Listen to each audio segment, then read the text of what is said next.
I know it's a little bit late, but just the other day, Wendy and I were doing a little bit of spring cleaning in our house. It's almost summertime. Should be the time for spring cleaning. But we've decided that we're going to move everything downstairs, and then that's where we're going to basically have our bedrooms. And then the upstairs will be just for extra in case people come along. We figure it'd be more economical that way, be less of a strain on the heating and air conditioning, but also we wouldn't have to run up and down the stairs all the time. Well, while we've been doing all this shifting and changing, we've been moving some things around, and while we're moving things around, I noticed my box, my keepsake box that I had. Just a little metal box, and inside that metal box, there are a lot of memories, a lot of little knick-knack kind of things that remind me of my past. Well, I thought, since we're moving things around, since we're trying to clean things up a little bit, maybe I'll try to sort through this thing. And I forgot how much stuff I had packed inside of it. I pulled it out and I began to sift through things, and that's when I came across it. It was my very first driver's license. And I looked at that picture. And I said, was that really me?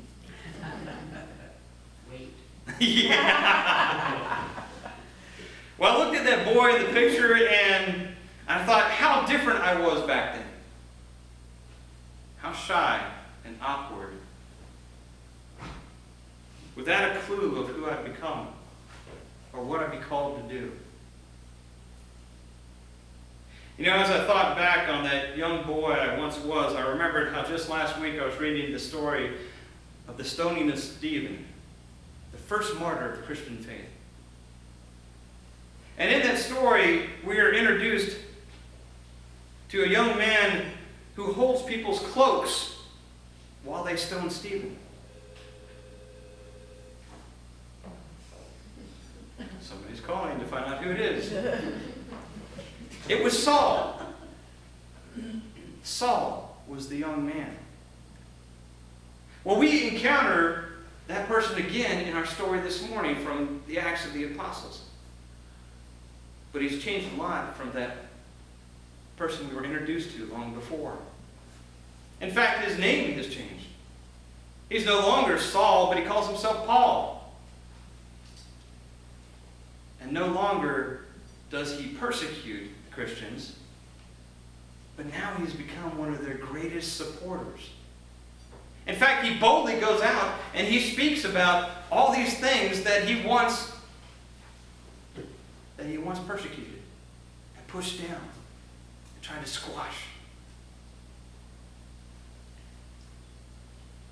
In the passages that actually lead up to the one that I read you from Acts this morning, he has gone from synagogue to synagogue. And each one he goes and he teaches the people of God about Jesus, claiming that Jesus is the Messiah. But even more extraordinary is that now, instead of simply approaching those that are Jewish by faith and have a certain knowledge of God, he is now speaking to a Gentile crowd. It says he was speaking at the Areopagus. This is completely different from a synagogue. This is where a bunch of modern thinkers, that's what they would think of themselves, modern thinkers, philosophers, poets, writers, where they would gather. They would gather to discern what it is that people would present to them. And this huge gathering of people, they weren't Jewish, and they would have little knowledge about God, much less the Messiah that he was speaking about to the synagogues. When I look at what Paul did, I see a very brave soul. I see a person of courage. I see a person a lot like the man that I'd like to become someday. You know, just last week, my best friend from seminary came to visit unexpectedly. He actually lives all the way out in Oklahoma with his wife and kids. And they live in kind of this group home with a lot of rowdy youth. a lot of rowdy boys, actually. He was telling me some stories of what life is like there and how he's learned to work with each child that comes to them. And one of the things that he's learned is how often people, kids and adults alike, how often people can have a certain opinion about themselves that sometimes they can end up using as an excuse. He said he had a kid. In fact, he has many kids, and probably all these kids. A kid that was diagnosed with ADD. And he told me that they all know it. This kid knew it. He was diagnosed with ADD. And he said that this kid would actually try to use it as an excuse to get out of challenging situations time and time again. Because of the way that he reacts to the world, he tried to get away from the things that were hard for him. Then he told me about someone who had a 3rd grade reading level, and they were in high school. And they knew it. They were tested, and they were told the results. And so when they got this news, and when they came to my friend, they stopped even trying. Not just at reading, but at everything. Using that 3rd grade reading level as an excuse, as an explanation as to why they can't do what it is that's asked of them. The great thing about my friend is that he won't give in to it. He won't give up on these kids. He never does. He pushes them beyond their perceived barriers. And because of that, he has transformed lives, and he continues to do so even today.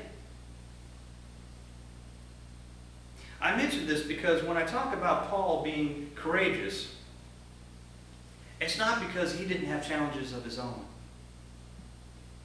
It's not because he wasn't afraid of anything. But I believe it's because he never let his fears or his challenges or his circumstances overcome him or define him. Yes, he was wrong when he stood by and he watched as Stephen was stoned to death. But he was courageous enough to realize his mistake and to change what he would do in the future. In fact, he made a complete change in his life. Even taking up where Stephen left off and becoming one of the greatest evangelists. And not only that, but he didn't limit his interactions to people who would be easy to talk to, or to those that thought and acted the same way that he did. But as we see this morning, he went to the Areopagus. And he spoke to people that seemed to have nothing in common with him. And in a way, he seeks to bridge the gap between them, looking for what maybe they do hold in common. That's when he notices the plaque that says, "To an unknown God." And here's the kicker. Even after Paul finishes speaking to the people, there weren't a whole lot of people that chose to follow him. You read on in the passage and you'll see there weren't a whole lot of people that responded positively to what he had to say. In fact, it'll tell you that they scoffed at him and they rejected him.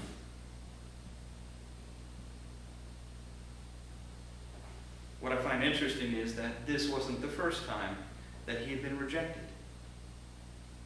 In fact, he was rejected by a whole lot of people.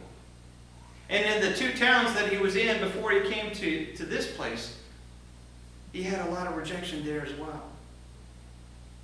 And yet he kept on. Even in the face of that rejection, he did not stop. To admit that he was wrong and to change his ways took courage. To confront strangers with the gospel, with the good news of Christ, took courage.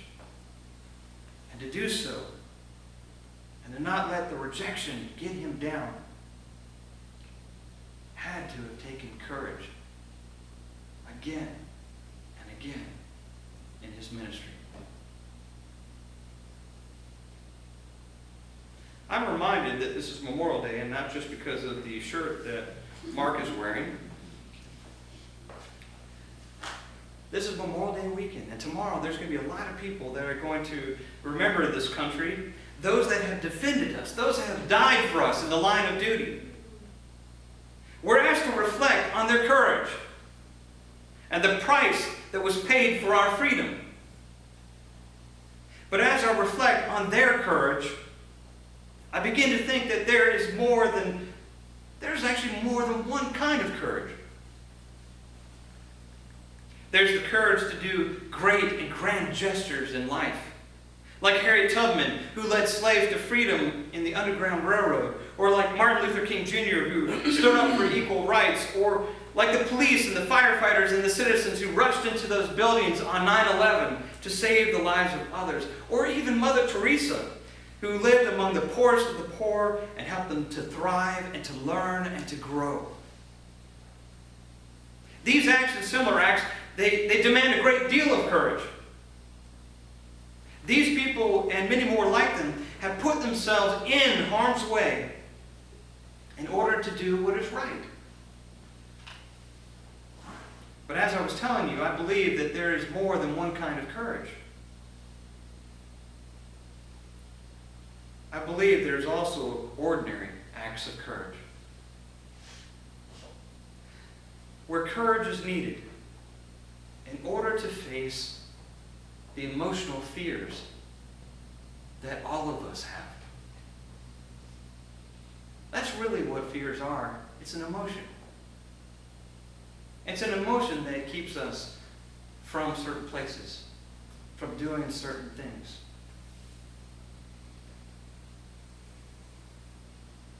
It is courage that helps us to face those emotions, to get out of our comfort zones, to try something different from time to time. From trying new foods, to asking someone out on a date. From doing something risky like skydiving, to standing up for a person who's being picked on.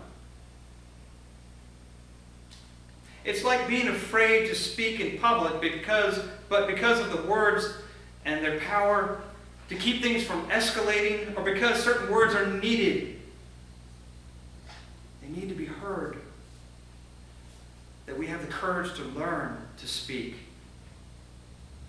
even if it means rejection, even if our words aren't received well. You know, I believe it was C.S. Lewis who once said that it takes courage to reach the full potential of all of our virtues. It takes courage to reach the full potential of all of our virtues. He saw courage as a virtue, but it was a virtue that helped to sharpen the others. And what I think he meant by this is that we never discover who we really are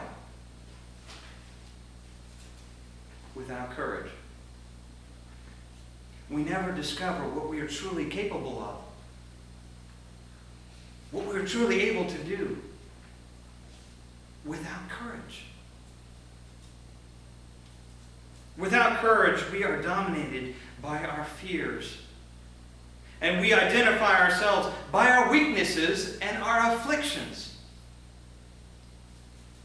Just like those kids with ADD or a third grade reading level.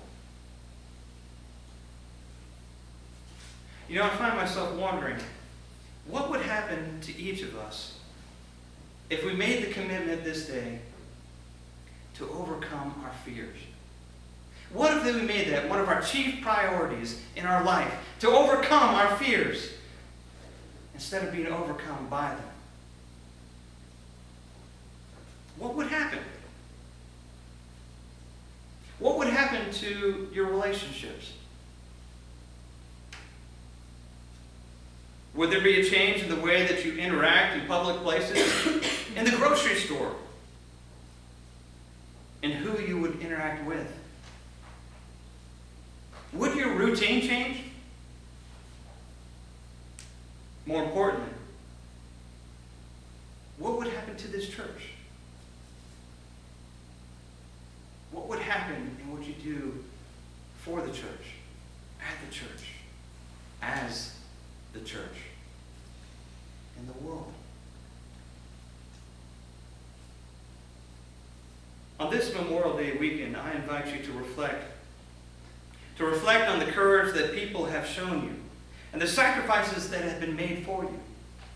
And some of the sacrifices we talk about, each and every week we come together, like the sacrifices that God has made through Christ to show you life, an abundant one. And there are other sacrifices to reflect on as well. Maybe tomorrow you'll visit a cemetery and see the number of flags that have been placed on the graves. Maybe you'll visit a memorial and see the list of names of those that have died on behalf of others. Or maybe you'll simply open up a keepsake box and remember those teachers and those mentors and those parents and those friends who were courageous enough to lead you and nurture you and raise you and love you and befriend you. And as we reflect on these things, may you discover the courage it takes not only to do great and grand things in life, but to do ordinary things. Remembering the courage that it took and it takes to live out your faith, to live out your hope, and to live in love. In your love of God and your love of others. Let us be courageous. In the name of the Father, the Son, and the Holy Spirit. Amen.